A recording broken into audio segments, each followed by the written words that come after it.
Hello everyone, this is Tina with Cafe Crop, and we are going to be doing a little demo on how to make a slider card without needing to have special dies or anything like that. There are tools out there to do similar things, but I'm going to show you just how to go ahead and make one.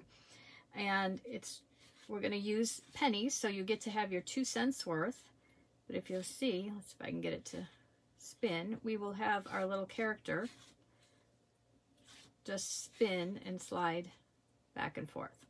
So we're going to use card bases, we're going to use foam tape, and we're going to use some pennies. So if you want to play along, you can.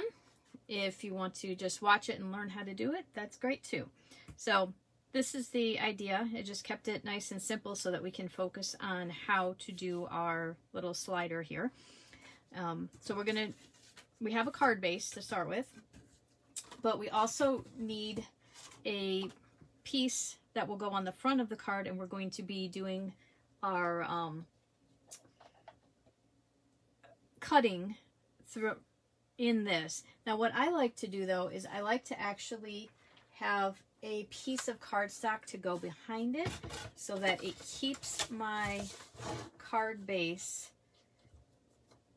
nice and it keeps the front of the card nice and stiff. So I'm just going to take the card front here and mount the paper right on a piece of cardstock that's the size of the front of the card. And I'm just using an A2 card, but you could use any kind of card you would like.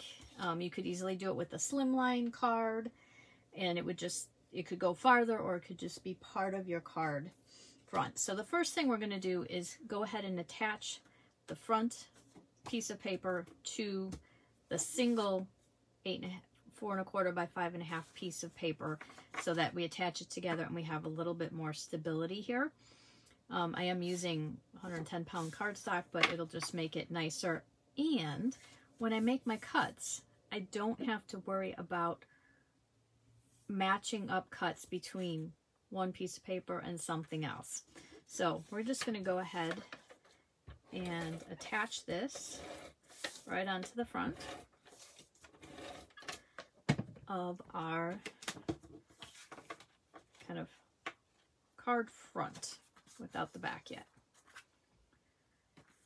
So I'm going to take that. Now what I want to do is flip this over, and I'm just going to, with a ruler and a pencil, I'm going to make some marks on the back. I want to go, in this case, I'm going to go about 3/4 of an inch in from my edge.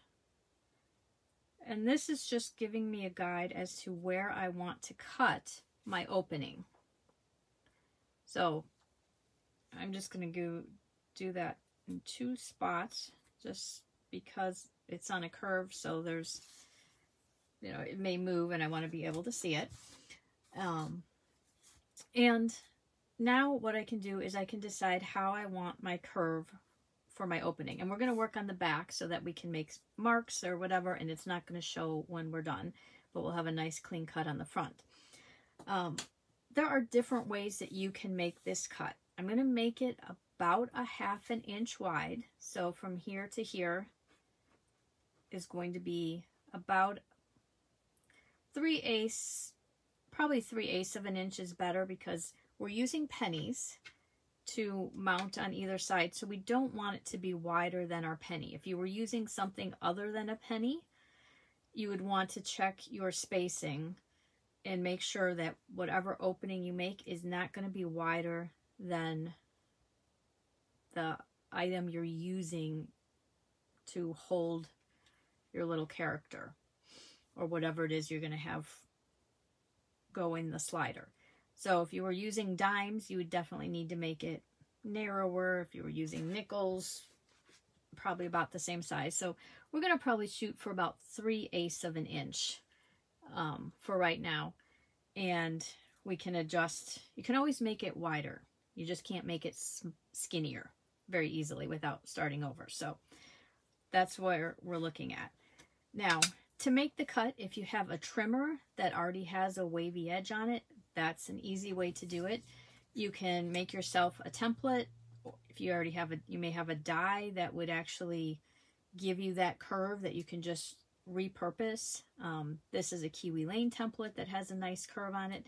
So you can pick any type of thing. You can even just cut your own curve from a piece of scrap cardstock so that you would have it to create the same curve in 2 lines. So if you were doing a template, you would want to do the same curve twice. Something like this.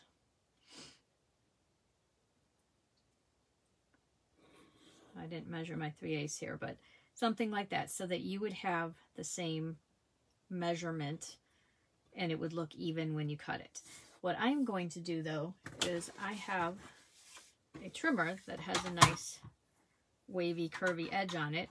So I'm just going to line that up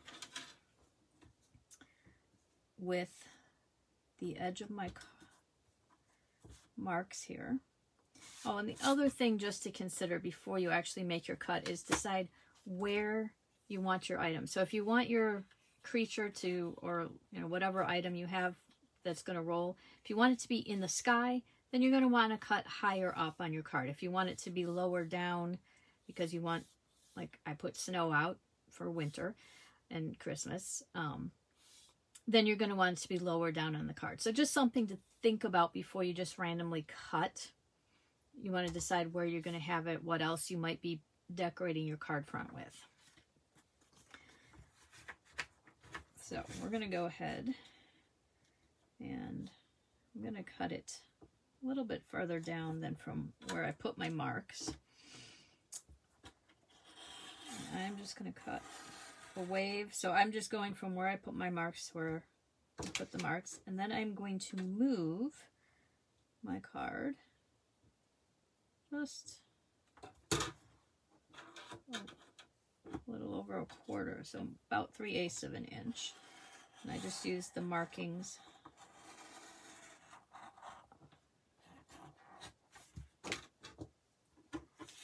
So now I have this piece that's trimmed out just like that, and I can just go with my scissors. I'm not going to worry about taking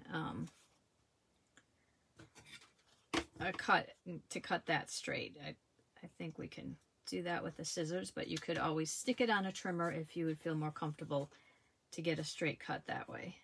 And I'm just going to trim it up, and then these pieces fall out, and I have my nice curve all ready to go. Now the other thing is we'll have to keep in mind, and the reason why in this case I put it all the way down when I did my cutting, or no, I didn't put it all the way down, did I? Well, we'll have to line that up when we cut our piece of white to go underneath here for our snow. So I meant to line it up at the bottom this time just to make it easy, and I didn't do that. But you can learn from that mistake and for creative opportunity to do it a little bit different. All right, so now that we have this cut out, what we need to do is actually be easiest to do the white paper now before we have our little creature or item in there. So what I'm going to do is take my piece of white, and this is kind of a shimmery white to give the effect of snow. And I'm okay if it's a little bit longer because I can always trim it up, but I want to for sure line up the angle that I did on the card so I get a piece that's going to fit on the card front that matches up to this wavy line. So once I have it in place, I'm actually going to pick this up and take this out because I don't want to cut that card front. And I'm just going to cut the whole piece, then I can use it later for something else, for another card. And now we can, oh, and I did it a little short.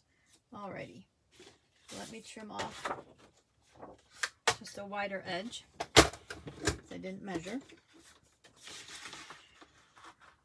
I'll just trim off a wider piece. So basically if you cut a the whole length in a wave, then you can actually cut the other half and just use it again. So this will definitely match up, and then we can just trim that off. So that's, I just want to make sure I have that cut and ready. And then I'm going to take my little creature. So I'm using little dogs because I like them and I already got them all ready. This is from Photo Play, from one of their dog lines. And you can, they had stamps and dies and papers, and even a cut apart paper that, or cut out paper that you put the die on, and it's all colored and ready for you. So you don't have to do any extra work to get them colored and ready to go. So I'm going to take my 2 pennies. So this is where, if you want to give somebody your 2 cents worth of whatever your thoughts are, you can easily do it with this project. And then I'm going to take a foam square. I'm going to get, so that I don't have to cut any foam squares, I'm just going to actually grab one of the small squares from Scrapbook Adhesives, and this is the regular thickness because we need to have our penny move very nicely and smoothly. So you don't want to put the whole thing together yet, because if you put it together, then you got to figure out how to get it in here. So we're going to put foam square on one side of the penny. We're going to put it behind our card so that the foam square is sticking through, but this is where it's going to move. Then you can go ahead and peel off the other side and stick your second penny on. So now this is what's going to roll back and forth.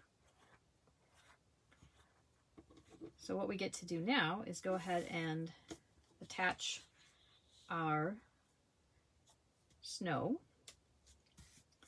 And I'm just going to add some tape to the back of this, and then we'll trim off the excess.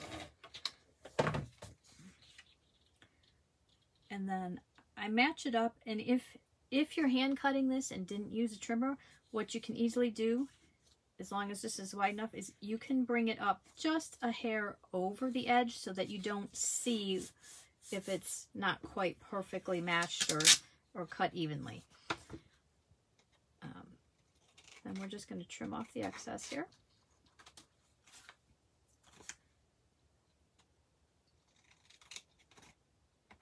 And straighten that up. And for the longer piece, I am going to use the trimmer just because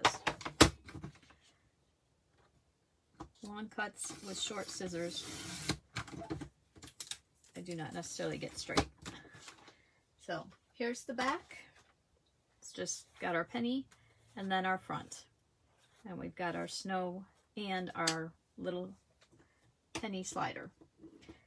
So at this point, you can go ahead and attach your guy on or whatever you want to use. So it could be people, if you have little creatures that I did one with a pumpkin, kind of at a nighttime, more of a like a Charlie Brown pumpkin theme. But we're just going to go ahead and glue him on, and you could use tape, but I feel like with the metal, I like to use a liquid glue and make sure that our penny is completely covered. So the other thing you got to think about when you're deciding to make one of these is make sure whatever object you're going to use here is actually larger than a penny. So I had some other dog shapes that were cute, but they were not large enough to cover a penny. They might fit on a dime, but then you have to decide whether you want to use dimes versus pennies. 18 cents difference. So it's just up to you what you want to use. And I also thought, if like you have somebody in your life who works maybe with is an electrician or does things like that, those little metal discs, I haven't tried them, but I was thinking about this, that those little metal discs that pop out of electrical boxes, I'm wondering if they would work for something like that. So you can look around and see what you have. that's fairly thin but round, and that would give you that effect of rolling. All right, so now we are ready to attach to our card front. This is where we have to use the foam tape, and we need to make it thick enough that our penny will roll easily. So I tried it with just one layer of foam tape earlier, and I think it'll just depend on your tape, and you'll need to just test it and see if one is thick enough or if you need 2 layers. So with this particular roll of tape, which I am not exactly sure which roll of tape it is, because I have several hanging in my space that I've gotten at different times. I know Scrapbook Adhesives has rolls of tape that are both the thin tape and the regular thickness. But this one is fairly thin, so I'm going to go ahead and double this one up just to make sure my little doggy is going to roll smoothly, because you don't want someone to get it and have it not work. The other key thing is you can't skimp and only do like the top and bottom, because then the middle kind of sags and it will not roll. I tested that also. I thought, oh, maybe we can just do the sides. Not a good idea. So definitely do it all the way around. Make sure you're not too close so that your penny would hit. And so right now I'm just taking off the backing from the first layer of tape, and I'm adding a second layer. So if you're mailing this, you may have to pay for extra thickness, but if you can include it in a package or on a package, then you should be fine. But just something to be aware of, depending on the postal workers at your post office and how much they check the width. That can sometimes, could potentially be an issue, and it depends on what thickness of tape you're using. But when you have it all done, we're going to have it covered completely, like in a square or a frame for our thing. Now, the other key thing is, if we just put it down like this, you're going to have this gap right behind here. So what you need to have available is an extra bit of paper that you can put behind on the base of your card that is going to cover that gap. So now, depending on your curve is going to depend on the width. You could cover this completely with another piece of the same paper. So if you have plenty of paper and you don't mind using a full 4 1/4 by 5 1/2 piece, you can do that. What I like to do, based on the curve I'm cutting, and because I knew what curve I was going to be using, I pre-cut a piece that was about 1 inch wide, and I'm just going to make sure it covers by doing this. I'm going to take off the 2 side pieces here, so not the top and bottom yet, but just the sides, and I'm actually going to put my paper down right here so that I can see that it's covered. That way I'm not guessing as to where it's going to be. And I can see that it's covering the whole thing. I want to make sure it's nice and taut so it's not going to be a problem with my penny moving. And then I'm actually going to, I should have put the adhesive on first, but I want to put some adhesive on the back of it so that it sticks down to the base of the card and isn't going to pop up and interfere with my dog rolling. All right. And if you have it a little bit too long, or well, hopefully not too short, but it's better to have it long and trim it off. I trimmed a little bit off there. So now I'm going to go ahead and pop this directly onto the front of my card. And I just like to hold them upright and kind of line them up and walk it to each other. And now, and I do have that slightly off.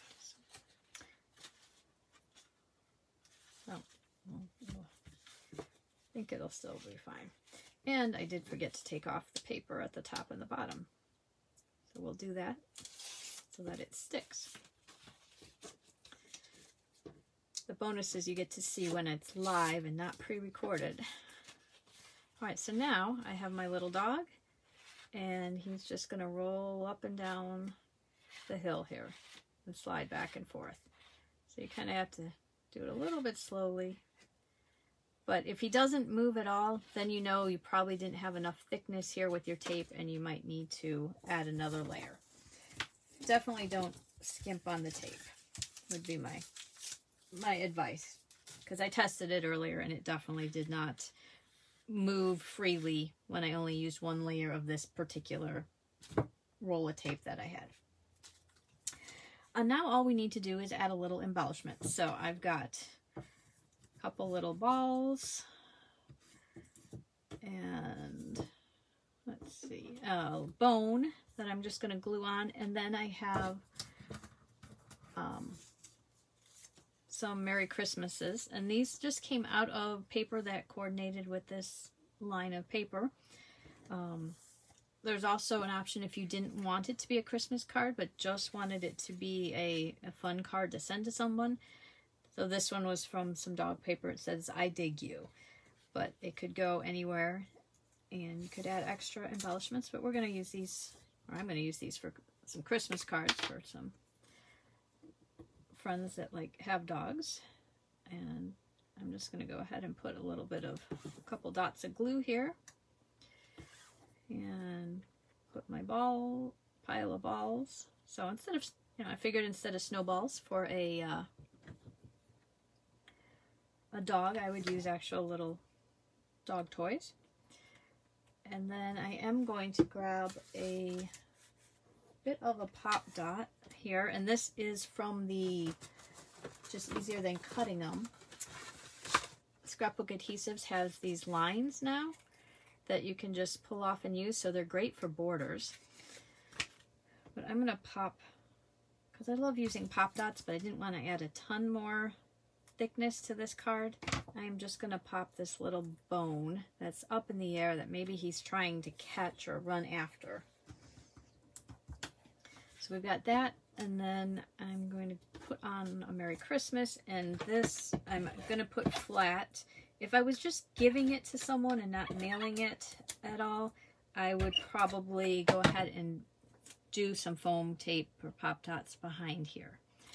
But just in case it's being mailed, I don't want to add additional thickness. So that's how easy it is to really do a card like this. It's just quick. It's really pretty quick to do. Probably the most difficult thing could be cutting this. Now, if you didn't have a trimmer to cut it, you could certainly use an X-Acto knife on a cutting mat if you drew your lines and followed it.